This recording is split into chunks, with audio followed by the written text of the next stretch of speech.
Welcome to our talk about isomorphism testing for graphs excluding small minors. This is a joint work with my supervisor Martin Grohe and my ex-colleague Daniel Neuen. The problem we are tackling in our work is the graph isomorphism problem.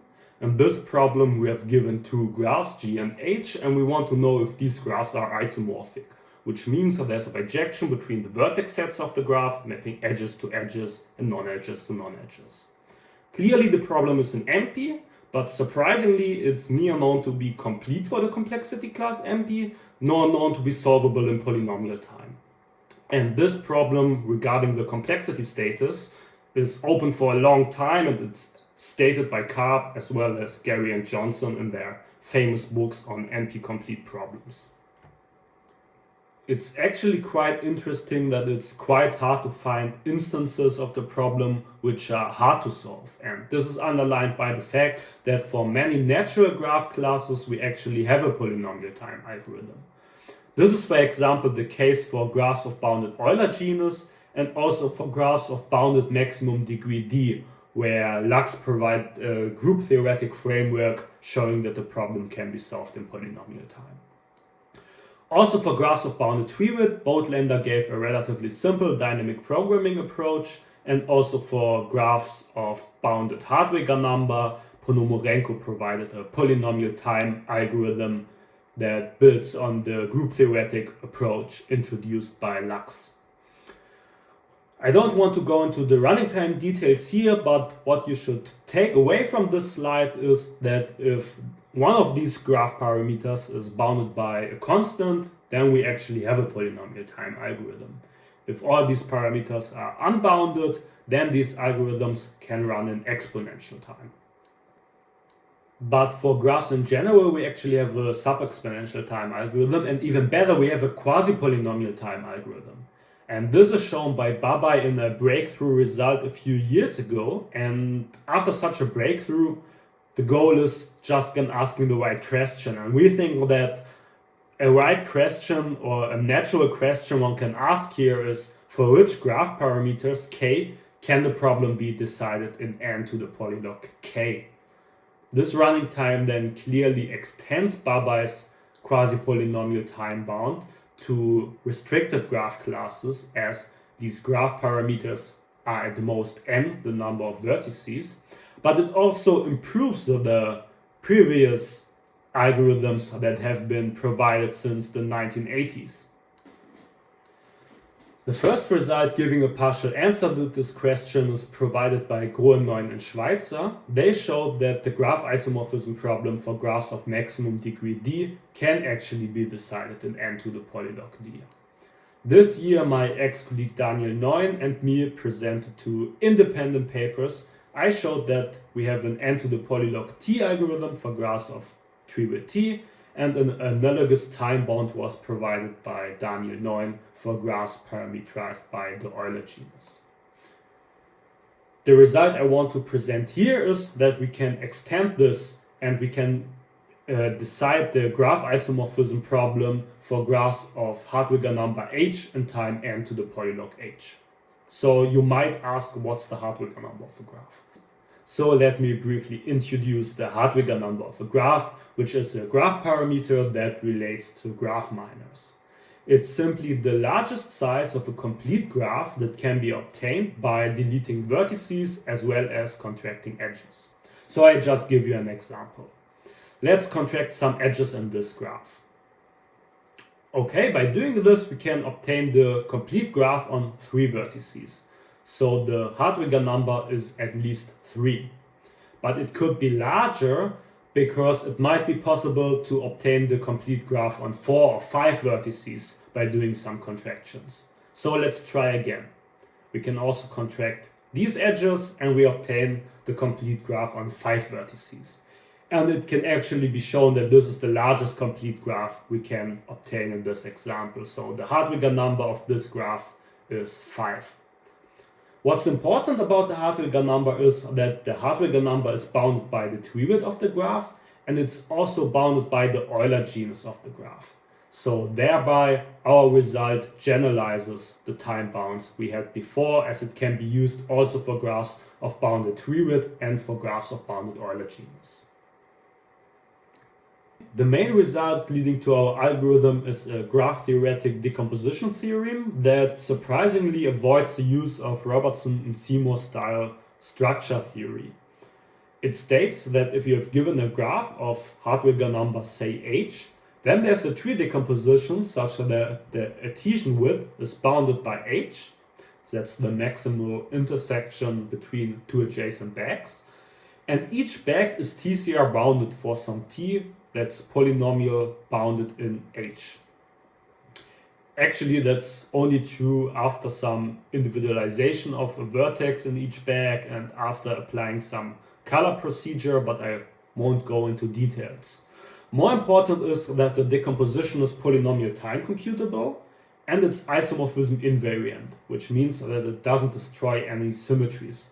In particular, if you apply this decomposition to your two input graphs, then each isomorphism between the graphs maps bags to bags and preserves of these decompositions. What you might ask here is, what is TCR bounded and why is it useful? So let me explain why it is useful. Because of that I can easily explain. That's just because Daniel Neuen showed that for TCR bounded graphs we actually have an algorithm that runs in the desired running time. So let's turn to the question, what is TCR bounded? The notion of TCR bounded graphs builds on the color refinement algorithm, where we have given a colored graph, where typically each vertex has the same color, and then there's a refinement round, where two vertices get the same color if and only if the neighborhoods of these vertices are colored in the same way. Then T color refinement is the extension by a so-called T-split. This means we are allowed to individualize a color class of size at most T, meaning that we assign each vertex in this color class a unique color. So let me give you an example for T equals 2. Initially we have given a graph where each vertex has the same color, let's say white. Then we can do a refinement round where we can distinguish the vertices according to their neighborhoods, or in this example, the degree of the vertex. So we assign each vertex of degree 1 a black color, vertices of degree 3 a purple color, and the other vertices stay white. Then we can again refine, because now there are vertices having a purple neighbor, also white vertices, but also black vertices, so we can distinguish these vertices from the rest. Now there are vertices that are white having a yellow neighbor, and there are white vertices don't having a yellow neighbor. So we can also distinguish some white vertices, also some other black vertices. We can continue this process until we can't apply any refinement step. But now we have also the possibility of applying a T-split. This means we pick a color class of size at most 2, say the two purple vertices, and we can individualize them, so assigning one of the vertex a unique color. We can also iterate this applying of T-splits, so we can also split the yellow vertices, because yellow is a color class of size 2, there are only 2 yellow vertices, so we can split again, we can split again, and we can also split the white vertices. Now we can also iterate and we can combine refinement and T-splits, because after splitting some vertices we might refine other vertices again. So for example, the upper right and the upper left vertices, which are red, can now be distinguished because they have a different neighborhood. So we can refine again and we can apply this again and again. Now the only vertices having the same colors are these twins, which we can split again because these color classes are of size at most 2. And now we are in a situation where each vertex has a unique color. And let's call me a vertex having a unique color in the graph, so a color that appears exactly once, an infected vertex. And let's use these red dots to indicate that these vertices are infected. Now I can easily explain what are TCR bounded graphs. These are exactly the graphs where the entire vertex set gets infected when I apply this TCR algorithm.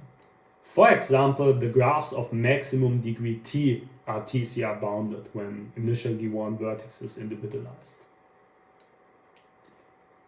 The key step for showing our main decomposition theorem is to explore how the TCR procedure and also how these infections behave in a graph of bounded Hartwig number.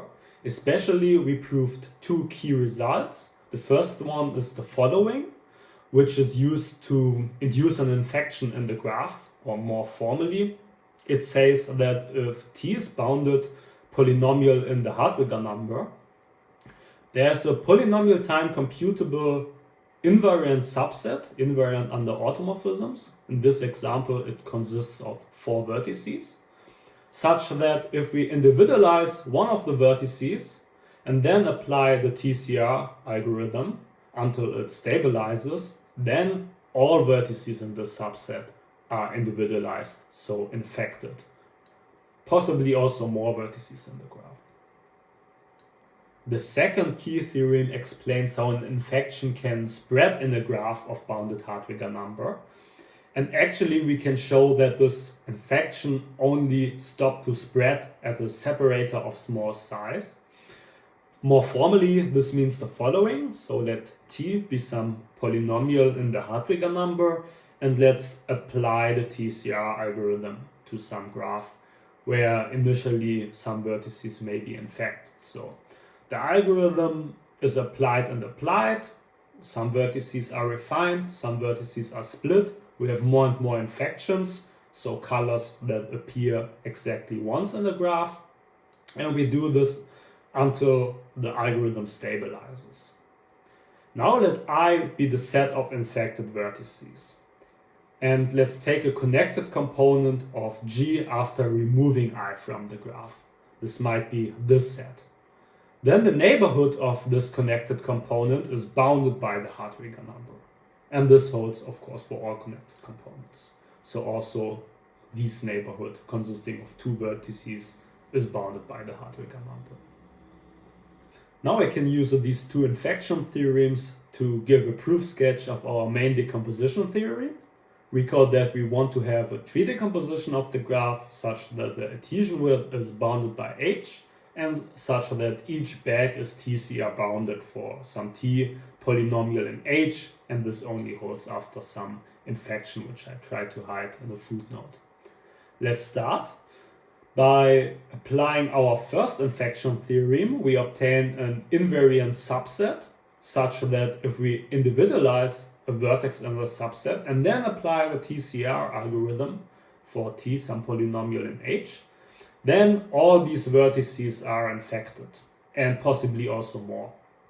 Important here is that the set of infected vertices we have now does not depend on the choice of the individualized vertex in the vertex set S. So for all choices we get the same set of infected vertices. Now we can somehow proceed recursively by considering the connected components that we have after removing the infected vertices from the graph. And here we have an adhesion width of at most H. This is shown by our second infection theorem, and there we can just apply the same strategy, proving our main decomposition theorem. But this is not the end of my talk. I think I should still explain how our isomorphism test for graphs of Hartwig number H actually works when we have the decomposition theorem in hand. So the first obvious step is, of course, to compute the decompositions for the input graphs G and H, such that each bag then is TCR bounded. Then we use the standard dynamic programming approach in a bottom-up fashion to compute the set of isomorphisms between the bags. And to compute the isomorphisms, for example, between the leaves, we can use Daniel Neuen's algorithm, because the bags are TCR bounded, and then this algorithm runs in the desired time bound. Then the task that is left to do is to perform the join operation on the bags, which can be seen as merging the isomorphisms we obtain from the childs, which is actually non-trivial, but this is something that I showed this year, and this completes our algorithm and our main result. Finally, I want to give a brief outlook and I want to state some open questions. My first question is whether we can extend our time bound to graph classes excluding a topological subgraph with k vertices. This would include graph classes of bounded Hartwig number and therefore also graph classes of bounded Euler genus and bounded tree width, but it would also include graph classes of bounded maximum degree. For maximum degree, I actually want to know whether there's an FPT algorithm solving the graph isomorphism problem. This is probably quite challenging as it's a long-standing open problem, but even harder would be to find an algorithm for graphs parameterized by the Hartwig number, I think. Last but not least, I want to restate Babai's conjecture concerning the composition factors of the automorphism group of graphs of bounded Hartwig number. Yeah, thank you for watching this talk.